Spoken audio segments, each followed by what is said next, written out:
Hello everyone and welcome in a new video. और आज की इस वीडियो में हम सभी लोग पढ़ने वाले हैं इंटरजेक्शन के बारे में कि आखिर इंटरजेक्शन होता क्या है। सिंपली इस वीडियो में हम देखेंगे। और इंटरजेक्शन के बाद ना हम एक चीज़ और देखेंगे जो कि बहुत ज़्यादा ही हमारा इम्पोर्टेंट होता है किसी भी सेंटेंस के अंदर। उस चीज़ के बिना ना सिंपली सेंटेंस बहुत अधूरा अधूरा सा लगता है। तो सिंपली उसके बारे में भी हम देखेंगे। पर फर्स्ट ऑफ ऑल हम लोग बात करने वाले हैं इंटरजेक्शन के बारे में कि आखिर इंटरजेक्शन होता क्या है। जैसे कि मैं आपको सामने एक एग्जांपल लिखूं, hello what are you doing there. Hello what are you doing there. Simple sentence है, ठीक है, सिंपल सेंटेंस है। पर इसमें हो क्या रहा, सिंपली एक शॉकिंग तरह का जो है यहाँ पर चीज देखने को मिल रही है। एक तरह के हम क्या कह सकते हैं, सरप्राइज हो रहे हैं यहाँ पर। Hello what are you doing, ठीक है, hello what are you doing. Simply एक सडन एक्सप्रेशन आ रहा है, सडन एक चेंज हो रहा है, ठीक है। तो यही इसी को हम इंटरजेक्शन कहते हैं बेसिकली। इसको हम इंटरजेक्शन कहते हैं, यानी कि वो वाले वर्ड हम इसमें वो वर्ड्स यूज करते हैं जो कि सिंपली एक्सप्रेस करते हैं किसी भी सडन फीलिंग को। यानी कि एकदम झटके से जो कोई फीलिंग आ रही है उसको सिंपली उस वर्ड ने एक्सप्रेस कर दिया है सेंटेंस के अंदर, और उसी वर्ड को हम बाद में इंटरजेक्शन कहते हैं, ठीक है। उसी वर्ड्स को हम बाद में यहाँ पर क्या कहते हैं, इंटरजेक्शन कहा जाता है। जैसे कि एक और एग्जाम्पल देखो, लास्ट he is dead। इसको alas he is dead। तो सिंपली यहाँ पर एक शॉकिंग फीलिंग आ रही है, सिंपली यहाँ पर एक सडन एक्सप्रेशन आ रहा है। तो इसीलिए जो हमारा अलास वर्ड है ना, ये इंटरजेक्शन के अंदर आता है, इंटरजेक्शन की कैटेगरी के अंदर आता है, ठीक है।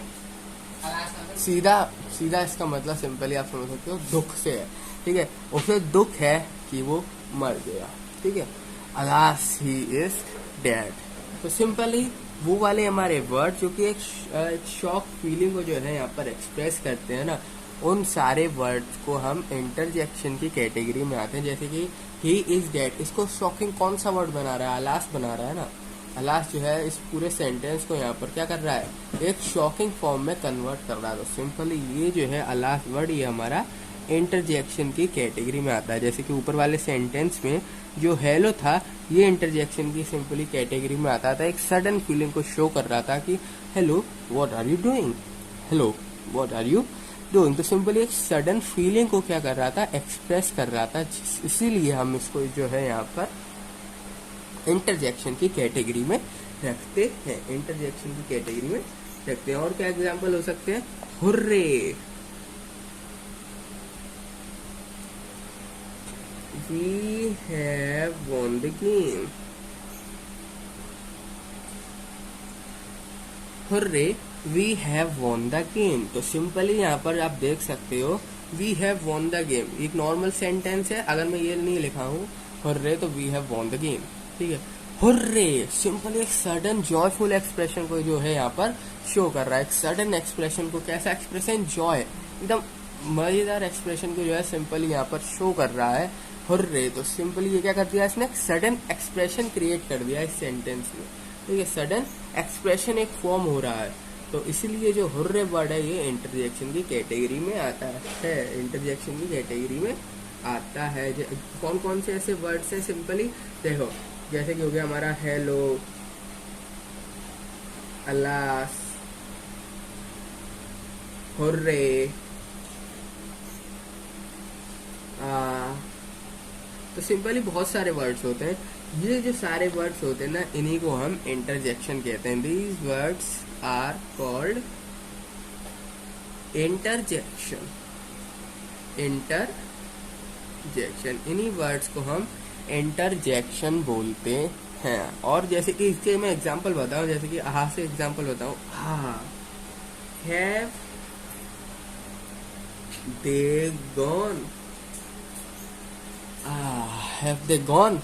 सडन एक्सप्रेशन, एक रिलैक्स फीलिंग आ रही है, सडन एक्सप्रेशन क्रिएट हो रहा है, हैव दे गॉन।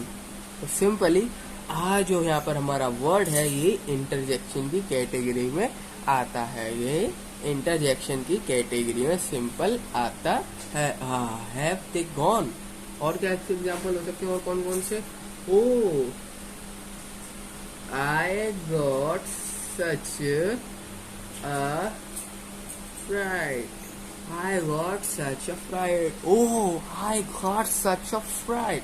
तो सिंपली सडन एक्सप्रेशन यहाँ पर क्रिएट होगा, एक एक्सप्रेशन जो है यहाँ पर क्रिएट हो रहा है, तो इसलिए ये ओ जो वर्ड है हमारा सिंपल ये किसकी कैटेगरी में आता है? इंटरजेक्शन की कैटेगरी में आता है। तो ये सारे हमारे एग्जाम्पल होते हैं इंटरजेक्शन के, जो किसी सेंटेंस को, एक नॉर्मल सेंटेंस को एक सडन फीलिंग वाले सेंटेंस में कन्वर्ट कर देते हैं। वो वाले वर्ड्स को हम सिंपली कहते हैं इंटरजेक्शन। वो वाले वर्ड्स को हम सिंपली क्या कहते हैं? इंटरजेक्शन कहते हैं। सिंपली ये इंटरजेक्शन जो हमारे वर्ड्स होते हैं करते क्या है? सिंपली ये सडन एक्सप्रेशन को जो है क्रिएट करते हैं ना, तो वही चीज में जो है यहाँ पर लिख भी देता हूँ, जैसे कि they are used to express some sudden feeling or emotion। ठीक है, ये किसी भी सडन फीलिंग या फिर सडन इमोशन को ये क्या करते हैं? एक्सप्रेस करते हैं। और जो ये सारे वर्ड्स है ना, ये सारे जो भी हमारे ये वाले वर्ड्स हैं, सिंपली आप देखोगे ग्रामेटिकल से कोई रिलेट ही नहीं करते, इनके ग्रामर से कोई लेन देन नहीं है, इनका सेंटेंस के अंदर ग्रामर वगैरह से कोई लेन देन नहीं है। पर ये जो वर्ड है फिर भी हमारे सेंटेंस को कंप्लीट बनाते हैं, सेंटेंस में इमोशन को डालते हैं। ठीक है, इनसे ग्रामर देखोगे तो सिंपली इससे कोई दूर दूर तक नहीं देखते। ठीक है, ये सिंपली करते क्या है? केवल सेंटेंस में इमोशन को जो है यहाँ पर एक्सप्रेस करते हैं। सेंटेंस का इमोशन जो है ये लोग बस इन वर्ड से दिखाते हैं, और इन्हीं वर्ड को हम इंटरजेक्शन कहते हैं। तो यही चीज जो है मैं यहाँ पर लिख देता हूँ, इसको इस तरीके से लिख देता हूँ यहाँ पर, it will be noticed that they are not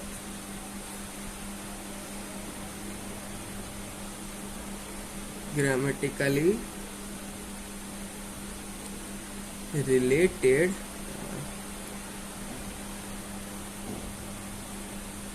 to other words in a sentence, to other words in a sentence.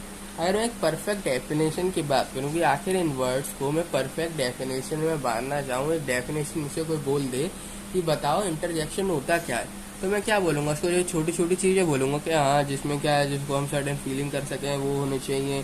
ठीक है, और उसमें जो है वो जो वर्ड्स होते हैं ना ग्रामेटिकली रिलेटेड भी नहीं होते हैं सेंटेंस के अंदर, तो मैं इस तरीके से थोड़ी है कि उसको डिफाइन करूँगा।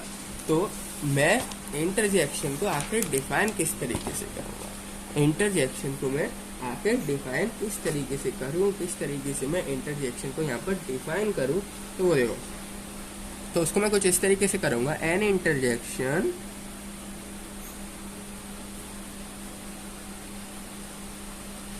Is a word which express some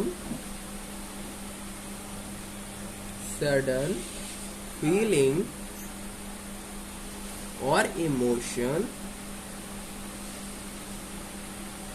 इस इंटरजेक्शन क्या होते हैं? सिंपली वो वर्ड्स होते हैं जो कि एक्सप्रेस करते हैं किसी भी सडन फीलिंग को या सडन इमोशन को। तो सिंपली ये एक परफेक्ट डेफिनेशन कहलाएगी इंटरजेक्शन की। इंटरजेक्शन को पूछे तो हम सिंपली उससे ये कहेंगे यहाँ पर कि इंटरजेक्शन जो होते हैं वो वर्ड्स होते हैं जो कि एक्सप्रेस करते हैं किसी सडन फीलिंग को या किसी सडन इमोशन को, जो कि सक्सेसफुली क्या करते हैं?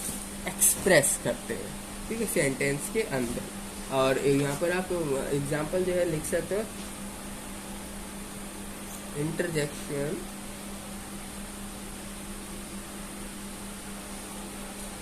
may be expressed जैसे कि कौन कौन सा हो गया, अगर आपको बात करनी है जैसे कि सेंटेंस चल रहा है जॉय का, ठीक है, हंसी मजाक जॉय का जो है सेंटेंस यहाँ पर चल रहा है, मजा आ रहा है, ठीक है, मजेदार सेंटेंस है, मजेदार है, जैसे कि हम खुश हैं सिंपली, ठीक है, सिंपली हम क्या है खुश हैं, खुश वगैरह टाइप का जो सेंटेंसेस है ना, इसको यानी कि जॉय हो रहा है, मतलब मजा आ रहा है सिंपली। तो इसके लिए हम कौन कौन से जो है वर्ड यहाँ पर यूज करेंगे, तो आप इसके लिए यूज कर सकते हो। फर्स्ट ऑफ ऑल जो है बहुत ही फेमस हुर्रे, दूसरा क्या यूज कर सकते हो, हुज़ा, ठीक है। तो ये दोनों वर्ड जो है आप इंटरजेक्शन, ये दोनों जो वर्ड हैं सिंपली आप यूज कर सकते हो किसी भी सेंटेंस के अंदर, जब आप इंजॉय वगैरह की जो है बात करो, सेंटेंस के अंदर जॉय वगैरह का जो है जॉय वगैरह का सेंटेंस है, तो आप इन वर्ड का यूज करोगे, क्योंकि परफेक्ट वर्ड परफेक्ट जगह ही आपको यूज करोगे ना। अगर कोई दुखी वाला समय है और आप वहाँ पर जॉय वाले शब्दों का प्रयोग कर रहे हो, तो जो बिल्कुल गलत है, ठीक है, जो कि बिल्कुल गलत है। तो हमें ये पता होना चाहिए कि आखिर कौन सा वर्ड कहाँ का यूज होना है, तो हम जो है परफेक्ट सेंटेंस को फॉर्म कर सकते हैं। तो इसीलिए जब जॉय वगैरह की बात आ रही हो तो आपको कौन कौन से वर्ड करना है, ये दोनों वर्ड को यहाँ पर यूज करना है। अब बात आ गई दुखी है भाई, तो दुखी में आप हुर्रे वगैरह थोड़ी यूज करोगे, कोई इंसान दुखी है तो उसके उस समय कौन सा वर्ड आप यहाँ पर यूज करोगे, तो उसके लिए आप सिंपली यहाँ पर यूज करोगे अलास। सिंपल, ये बहुत फेमस वर्ड है अलास, ठीक है, ही इज डेड, मैंने जैसे कि एग्जाम्पल में भी बताया था। तो सिंपली अगर आप दुख प्रकट करते हो, दुख का जो है एक्सप्रेशन दे रहे हो, दुख जो है बांट रहे हो, तो सिंपली आप जो है यहाँ पर अलास का यूज करोगे। सिंपली आप लोग यहाँ पर क्या यूज करोगे, अलास का यूज करने वाले। और अब अगर आपको कुछ सरप्राइज वगैरह करना है, सरप्राइज वगैरह का कुछ सेंटेंस है, ठीक है, सरप्राइज, तो आप कौन सा वर्ड यूज करोगे, व्हाट। और क्या यूज कर सकते हो आप, हा। तो ये वाले वर्ड्स जो है आप यहाँ पर सरप्राइज के लिए यूज कर सकते हो, जब आप कुछ सरप्राइजिंगली जो है सेंटेंस में बोल रहे हो, ठीक है, कोई सरप्राइज देने वाली चीज आप कर रहे हो सेंटेंस के अंदर, सेंटेंस कुछ इस तरीके से फॉर्म हुआ जो कि लिटरली क्या कर रहा है, सरप्राइज कर रहा है तो सिंपली आप जो है यहाँ पर व्हाट या आ को यूज कर सकते हो। इसके बाद अगर बात करें, अगर आपको कुछ अप्रूवल चाहिए, अगर आपको कुछ सिंपल टाइप अप्रूवल टाइप जो कोई सेंटेंस हो, जीत गया, ठीक है, जीत गए, या फिर सिंपली आप अप्रूवल मांग रहे हो किसी से, ROVAL, तो सिंपली आप कौन सा क्या यूज करोगे, जीत गए वगैरह वगैरह के लिए, तो सिंपली आप यूज करोगे ब्रावो। सिंपली आप लोग यहाँ पर क्या यूज करोगे, ब्रावो,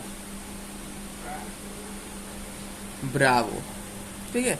तो ये सारे हमारे वर्ड्स हैं जो कि डिफरेंट डिफरेंट कैटेगरी के जो वर्ड्स हैं, सिंपली आप इनको जो है यूज कर सकते हो सेंटेंस के अंदर, ठीक है।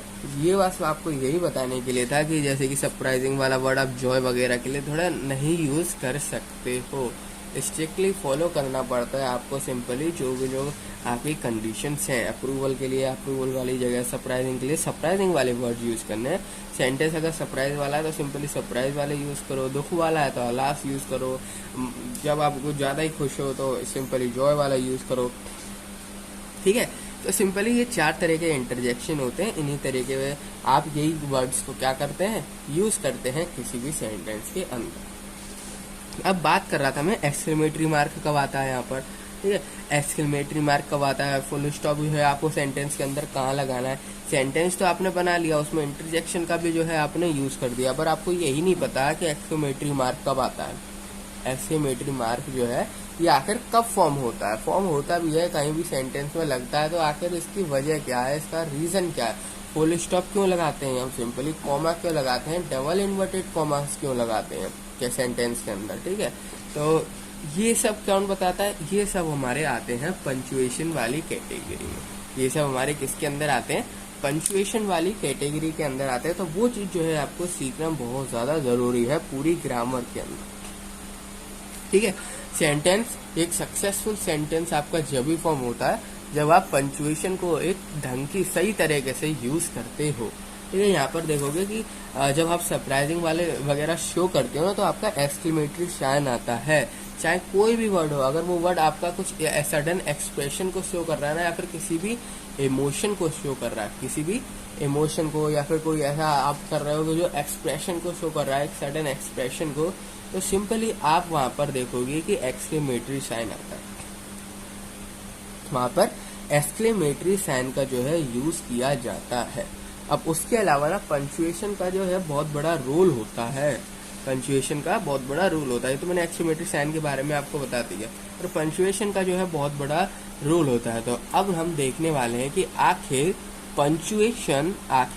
पंचुएशन जो होते हैं वो कौन कौन सी तरीके के होते हैं, किस तरीके से हम डिफाइन करते हैं उसको। मतलब पंचुएशन को एक शॉर्ट में मैं आपको समझाने वाला हूँ, ठीक है, ज्यादा बड़े नहीं। पंचुएशन वाली वीडियो देख लेना अगर आपको टाइम है तो, ठीक है। तो मैं आपको सिंपल यहाँ पर शॉर्ट में समझाने वाला हूँ कि आखिर पंचुएशन जो होते हैं होते क्या है। एग्जाम्पल बताऊंगा 2-3 एंड खत्म हो जाएगी वीडियो, ठीक है। तो अब बात करते हैं पंचुएशन के बारे में। सेंटेंस यहाँ पर 1-2 सेंटेंस लिख के बताता हूँ। यह डिफरेंस आपको बताना है कि यहाँ पर क्या डिफरेंस है। जैसे कि Ravi says Rahul is a fool. Ravi says Rahul is a fool, simple sentence है यहाँ पर। अब एक और सेंटेंस यहाँ पर मैं लिखने वाला हूँ, Ravi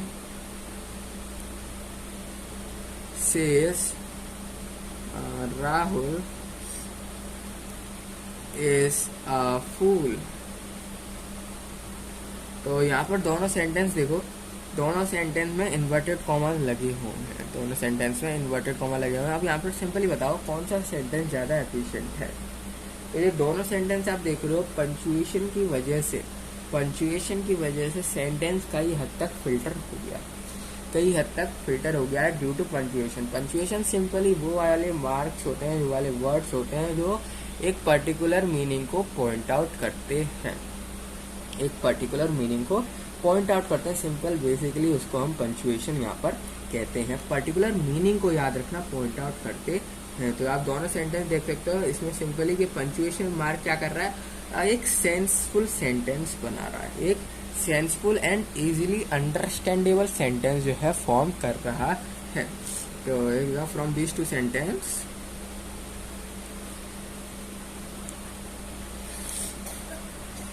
it is clear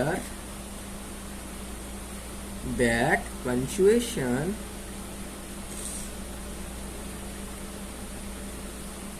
marks may alter the sense of a sentence। Simply क्या कर देता है, एक तरीके से आप समझ लो फिल्टर कर देता है सेंटेंस को क्या करता है, एक तरीके से फिल्टर कर देता है, एक सेंसफुल सेंटेंस को हाईलाइट कर देता है। एक सेंसफुल या फिर मीनिंगफुल सेंटेंस को, मीनिंगफुल कोई भी लाइन को सेंटेंस के अंदर उसको हाईलाइट कर देता है। जैसे डबल इन्वर्टेड कॉमा यहाँ लगे हैं, तो राहुल इज फूल, ये सिंपली क्या है, हाईलाइट हो रखा है। ये सिंपली यहाँ पर क्या हो रखा है, हाईलाइट हो रखा है, जो कि बहुत ज्यादा इसको क्या कर रहा है, सिंपली मीनिंगफुल बता रहा है हमको, सीधा हमको यहाँ पर समझ में आ रहा है कि राहुल बेवकूफ है, ठीक है। तो पंचुएशन का काम ही यही होता है, सेंटेंसेस को हाईलाइट करना, सेंटेंस के अंदर जो लाइन है, जो वर्ड्स हैं, उनको हाईलाइट करना। अगर मैं डेफिनेशन की बात करूँ, एकदम सिंपल बेसिक डेफिनेशन, तो punctuation is used to show clearly the meaning of a sentence and the pauses that should be used while speaking or reading the sentence। Simple line लिखी है मैंने, पंचुएशन हमारे simply क्या करते हैं, वो clearly show कर देते हैं मीनिंग सेंटेंस का। सेंटेंस बहुत बड़ा, अगर आपका सेंटेंस लिखा हुआ है, उसमें अगर आपके पंचुएशन लगे हुए हैं, तो सिंपली वो क्या कर देगा, उस चीज को हाईलाइट कर देगा एंड मीनिंग को डायरेक्ट शो कर देगा, पूरे सेंटेंस के मीनिंग को डायरेक्ट शो कर देगा, बिकॉज क्यों वो हाईलाइट हो जाता है, क्योंकि पंचुएशन की मदद से हम क्या कर देते हैं, उस चीज को हाईलाइट कर देते हैं। पंचुएशन की मदद से वो चीज जो है हमारी सिंपली हाईलाइट हो जाती है, एम्फेसाइज हो जाती है, मीनिंग जो है आपकी वो सिंपली एम्फेसाइज हो जाती है। It emphasize the meaning of a sentence. It emphasize the meaning of the sentence. Simply sentence के मीनिंग को डायरेक्टली एम्फेसाइज कर देता है, यानी कि सीधा हमको बता देता है सेंटेंस का मीनिंग। और कौन कौन से पंचुएशन होते हैं उसकी बात कर लेते हैं। तो पंचुएशन ना कई तरह के होते हैं, कई तरह के पंचुएशन होते हैं, पर किसी भी सेंटेंस को रोकने के लिए, जैसे कि यहाँ पर हमने पंचुएशन का मतलब ही क्या था, वहां पर फुल स्टॉप टाइप लगा देता है, यानी कि ब्रेक लगा देता है। वहां पर पंचुएशन जहाँ भी लगता है वहां पर सेंटेंस पे लग जाता है ब्रेक, जिससे जहां पर भी ब्रेक लगता है ना, उस सेंटेंस वो वाला वर्ड जो है आपका हाईलाइट हो जाता है। तो हम बात करने वाले हैं उन सेंटेंसेस के बारे में जो कि स्टॉप कर देते हैं राइटिंग को, यानी कि स्टॉप कर देते हैं रीडिंग को, पढ़ते समय हमको जहाँ रुकना चाहिए, पढ़ते समय जहाँ हमको रुकना चाहिए, लिखते समय जहाँ पर हमको एक बार देखना चाहिए, अच्छा यहाँ पर ये चीज आनी चाहिए, यहाँ पर ये वाला पंचुएशन आना चाहिए, यहाँ पर ये वाला पंचुएशन आना चाहिए, मतलब पंचुएशन कहाँ पर कहाँ कौन कौन से आने चाहिए वो देखने वाले हैं। तो सिंपली हम क्या देखने वाले हैं, punctuation is the right use of various stops in writing। कहाँ पर हमको रुकना चाहिए, पंचुएशन लगाना चाहिए, वो हम देखने वाले हैं। तो फर्स्ट ऑफ ऑल जो आपको पंचुएशन मार्क होता है ना, ये कई तरह के होते हैं, एक तरह के नहीं है, कई तरह के होते हैं। जैसे कि एग्जांपल समझो, full stop, full stop, full stop के बाद क्या आता है हमारा, कॉमा। कॉमा को कुछ इस तरीके से रिप्रेजेंट किया जाता है।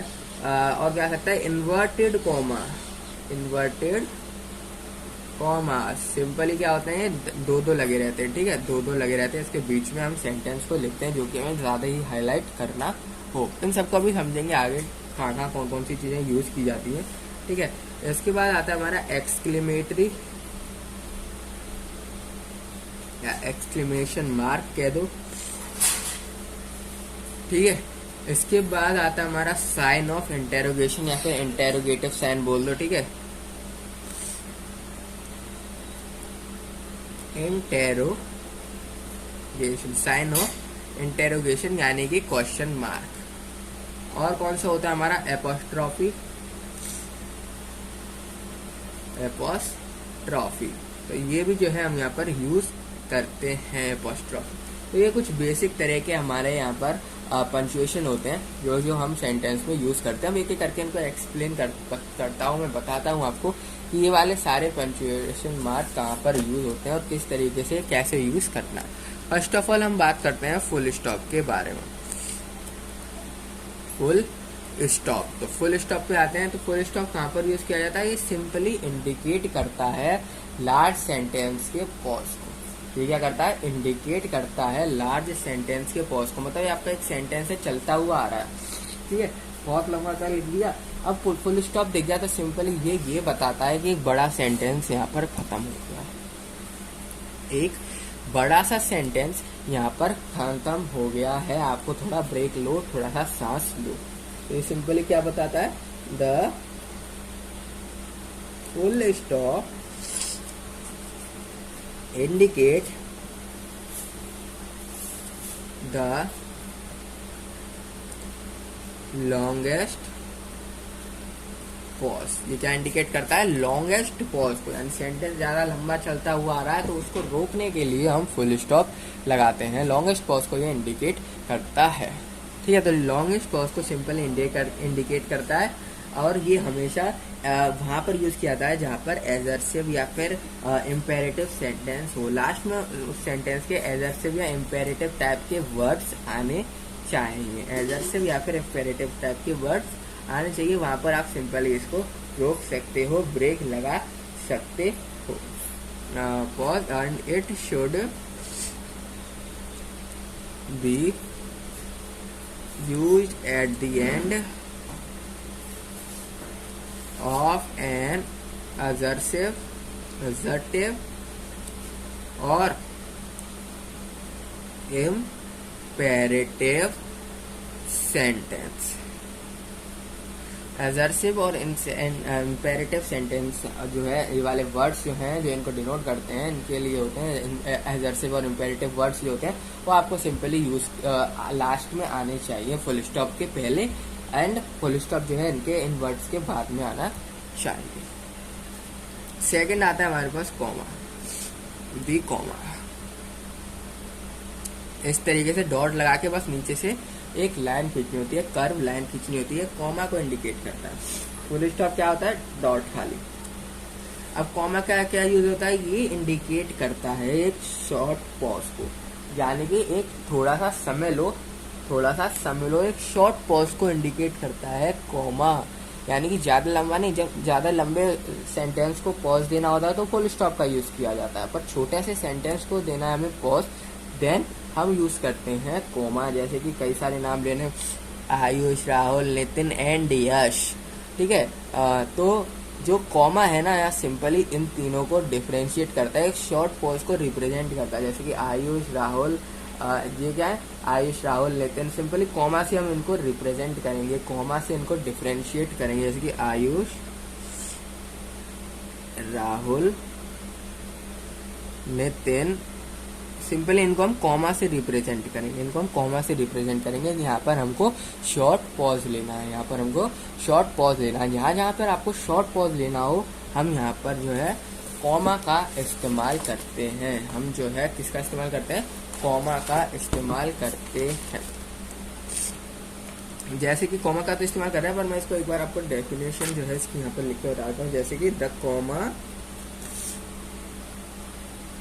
Indicate, INDICATES, indicates the shortest pause in a sentence. Simply ये शॉर्ट पॉज को इंडिकेट करता है कॉमा, ठीक है। जहाँ कॉमा लग जाए सिंपली समझ जाओ शॉर्ट पॉज लेना है, ज्यादा लंबा गैप नहीं देना है मेरे को, शॉर्टली रुकना है। अब रुक जाओ, ठीक है, सांस वगैरह, मतलब कॉमा लेके आप डिफरेंशिएट कर सकते हो, शॉर्ट पॉज ले सकते हो, ठीक है। अब कहीं आपके जैसे एग्जांपल हो गया यहाँ पर फ्रूट वगैरह, या फिर एक और एग्जांपल लेते हैं, जैसे कि Delhi, Kolkata, Hyderabad and Chennai are metropolitan cities.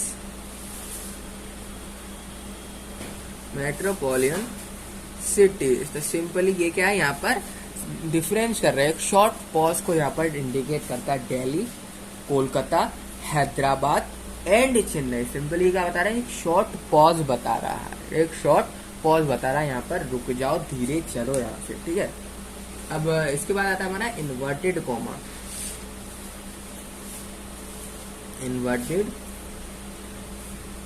Commas. अब ये इन्वर्टेड कॉमास किसके लिए यूज किया जाता है, इन्वर्टेड कॉमास हम यहाँ यूज करते हैं जहाँ पर हमें एग्जैक्ट वर्ड या किसी स्पीकर को इंडिकेट करना हो, किसी स्पीकर के कोटेशन हो, या फिर कोई ऐसा वर्ड हो जो कि आपको बहुत इंपॉर्टेंट लग रहा है और आपको उसको इंडिकेट करना है, ठीक है। ज्यादातर हम आगे कहाँ पर यूज करते हैं, जब कोई स्पीकर का कोट हुआ, ठीक है, या फिर आप कोई ऐसा वर्ड जो कि बहुत ज्यादा ही आपका इम्पोर्टेंट है, उसके अंदर एक वर्ड, उसको हम इंडिकेट कर सकते हैं यूजिंग इन्वर्टेड कॉमास, ठीक है। सिंपली क्या करते हैं हम, इन्वर्टेड कॉमा का काम क्या होता है, are used to mark the exact words of the speaker. जो भी स्पीकर बोल रहा है उसमें कुछ ऐसा बोल रहा है जो कि बहुत ही और ज़्यादा इम्पोर्टेंट है, जो कि बहुत ही ज़्यादा इम्पोर्टेंट है, बहुत ही ज़्यादा मीनिंगफुल है, तो उसको हम इन्वर्टेड कॉमा से जो है सेलेक्ट करते हैं, उसको हम इन्वर्टेड कॉमा से जो है डिफरेंशिएट करते हैं, इन्वर्टेड कॉमास लगा देते हैं। ठीक है, inverted comma word exactly for speaker, या फिर कोई कोटेशन हुआ।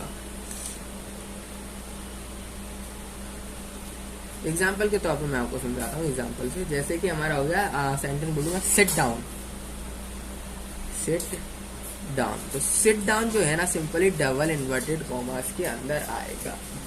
सिट डाउन जो है डबल इन्वर्टेड कॉमास के अंदर आएगा, डबल इन्वर्टेड कॉमास के अंदर आएगा सिट डाउन। ठीक है, तो सिट डाउन जो हमारा वर्ड है बेसिकली ये क्या करेगा, यहाँ पर डबल इन्वर्टेड कॉमास का आपको अंदर लिख देना है, क्योंकि ये एक मीनिंगफुल सेंटेंस से एक एग्जैक्ट वर्ड है, ये एक एग्जैक्ट वर्ड है स्पीकर का, एक स्पीकर का एग्जैक्ट वर्ड है सिट डाउन। देन इसलिए मैं इसको क्या कर रहा हूँ, डबल इन्वर्टेड कॉमास के अंदर लिखा हूँ। और एक इस कोटेशन वाला एग्जांपल देख लेते हैं। जैसे कि mother said come and have your dinner, come and have your dinner. तो यहाँ पर एक कोटेशन की तरह, यहाँ पर क्या है, सिंपली एक कोटेशन है। मदर बोले हैं come and have your dinner. Simple ये जो वर्ड है यहाँ पर, ये जो सेंटेंस है यहाँ पर एक क्या, तो सिंपली ये कोटेशन को जो है यहाँ पर रिप्रेजेंट किया जा रहा है। इसके बाद क्या आता है हमारा एक्सक्लेमेटरी मार्क,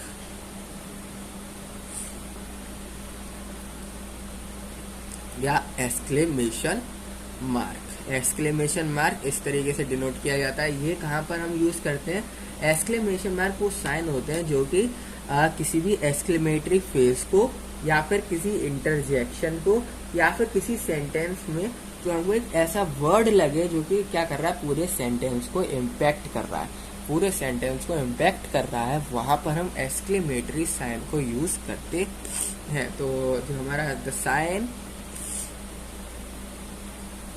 of exclamation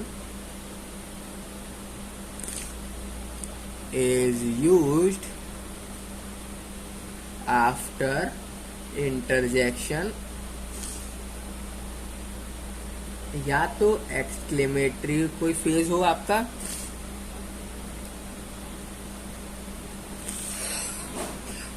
या एक्सक्लेमेटरी फेज भी नहीं है तो कोई सा सेंटेंस हो जो कि एक ऐसा वर्ड हो जो कि पूरे उसको इम्पैक्टफुल कर रहा हो, पूरा सेंटेंस हो। ठीक है, तो और एंड सेंटेंस। जैसे कि एग्जांपल से समझते हैं इसको, जैसे कि ब्रावो,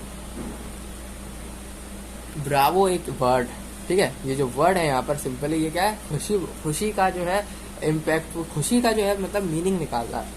ठीक है, खुशी का एक मीनिंग निकाला सिंपली, तो इसके सामने एक्सक्लेमेटरी साइन आएगा। इसके बाद क्या है, एक्सक्लेमेटरी साइन आएगा। जैसे कि सेंटेंस की मैं बात करूं, हाउ इट रेन्स,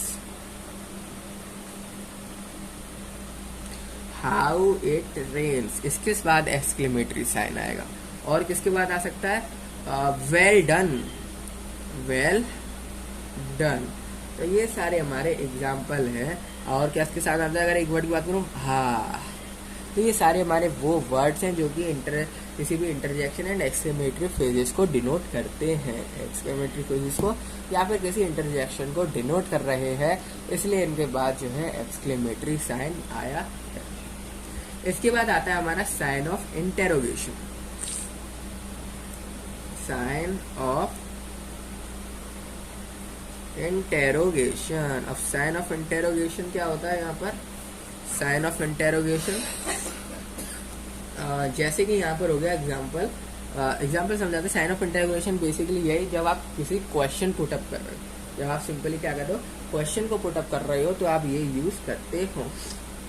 ठीक है, जब हम क्या करते हैं, सीधा डायरेक्ट क्वेश्चन को पुटअप करते हैं, यानी कि द साइन ऑफ इंटेरोगेशन